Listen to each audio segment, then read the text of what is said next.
నరేంద్ర మోదీ మూడోసారి ప్రధానమంత్రి తానే అవుతానని చెప్తున్నారు.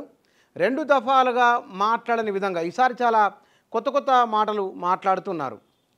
నరేంద్ర మోదీ ఈ స్థాయిలో ఇట్లా వస్తారని ఎవరి అంచనా లేదు, ఎవరు ఊహించలేదు. అయినా 2004 ఎన్నికల్లో ఆనాడు భారతీయ జనతా పార్టీ ఓడిపోయిన తర్వాత 2004, 2009 ఎన్నికల తర్వాత బీజేపీ పని అయిపోయింది, ఇంకా ఏమీ లేదు అనుకున్న సందర్భంలో నరేంద్ర మోదీ తెరపైకి రావడం ఆయన పేరు. ఇప్పుడు కాంగ్రెస్ పార్టీ ఉనికి ఉంటుందా లేదనే చర్చ జరగడం. మరి ఇంత స్థాయి రావడానికి కారణం ఏమిటి? నరేంద్ర మోదీ ఆ సమయానుకూలంగా తీసుకుంటున్న నిర్ణయాలు. వారే అన్నారు ఇవాళ సమయం మనకు అనుకూలంగా ఉన్నది అని బీజేపీని ఉద్దేశించి వారు చేసిన ఒకానొక వ్యాఖ్య. అయితే సమయానుకూలంగా నిర్ణయాలు తీసుకోవడం, సమయానుకూలంగా మాట్లాడడం.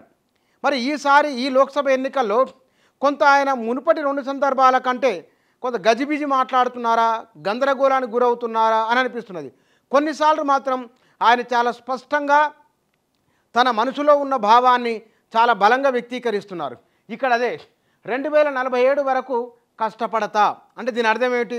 మరొక 20 సంవత్సరాల పాటు తానే ప్రధానమంత్రిగా ఉండబోతున్నానని, మరొక 20 ఏళ్ల పాటు ఈ దేశ రాజకీయాలను శాసించబోతున్నానని నరేంద్ర మోదీ చెప్పడం. వారు ఇంకా ఏమన్నారు?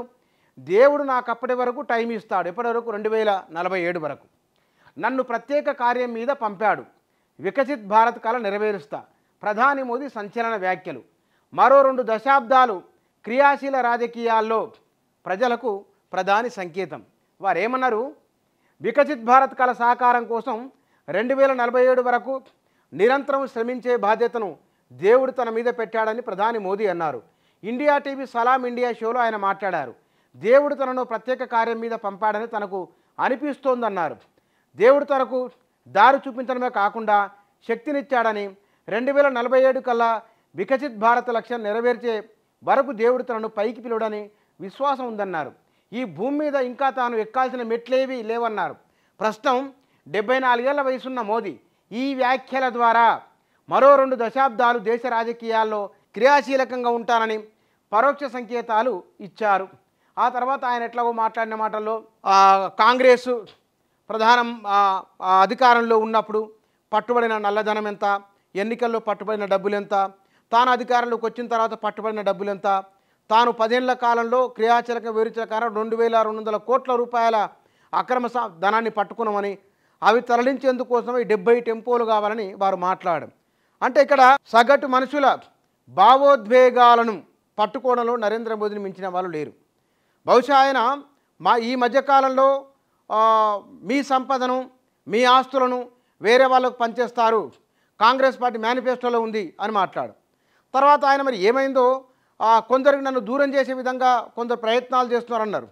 కొన్ని గందరగోళం తన మాటలు తానే ఖండించుకునే విధంగా మాట్లాడినట్టుగా మీడియాలో వార్తలు వచ్చినాయి. కొంత 1వ దశ పోలింగ్ అయిపోయిన తర్వాత నరేంద్ర మోదీ మాట్లాడే తీరులో, ఆయన తీసుకున్న సబ్జెక్టులో గందరగోళం కనబడింది. కానీ ఈసారి మాత్రం 6వ దశ లోక్సభ పోలింగ్కు ముందు ఆయన మాట్లాడిన మాట తాను మరో 20 సంవత్సరాల పాటు రాజకీయాల్లో ఉంటానని చెప్పడం.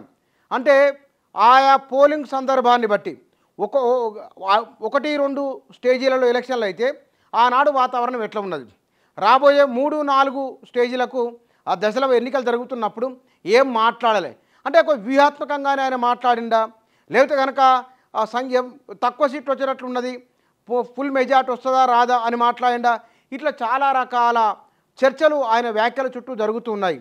అంతిమంగా ఆయన మనసులో ఉన్న మాట తాను 2 దశాబ్దాల పాటు క్రియాశీల రాజకీయాల్లో ఉండబోతున్నానని, తన జీవితంలో ఎక్కాల్సిన మెట్లేమీ లేవని, అంటే ఇంత పెద్ద దేశానికి, ప్రపంచంలో అతిపెద్ద ప్రజాస్వామ్య దేశానికి 2 సార్లు ప్రధానమంత్రి కావడం అంటే ఆషామాషి విషయం కాదు. 3వసారి కూడా తానే అవుతానని, మరో 2 దఫాలుగా కూడా తాను ఉండబోతున్నానని ఆయన చెప్పడం. బహుశా ఈ విషయంలో ఆయన ఏమాత్రము గందరగోళానికి గజిబిజికి తావు లేకుండా ఇంతకుముందు మాట్లాడిన మాటలకు, ఇవాళ తాను చెప్పిన మాటలకు చాలా క్లారిటీ ఉంటే తానే ప్రధానమంత్రిగా ఉండబోతున్నానని, మరో 20 ఏళ్ళు తనదేనని చెప్పడం. ఇక్కడ చెప్పడం వెనుక నరేంద్ర మోదీ బీజేపీ అనుకున్నప్పుడు నరేంద్ర మోదీ, బీజేపీకి బలమెవరు? నరేంద్ర మోదీ, బలహీనత ఎవరు? నరేంద్ర మోదీ. కాబట్టి మరొక 20 ఏళ్ల పాటు బీజేపీకి తిరుగులేదని కూడా చెప్పడం బహుశా ఆయన వ్యాఖ్యల ఉద్దేశమై ఉండవచ్చు. కానీ ప్రజల ఆలోచన ఎట్లా ఉన్నది, ఓటర్లు ఎట్లా ఆలోచన చేస్తున్నారో చూడాలి.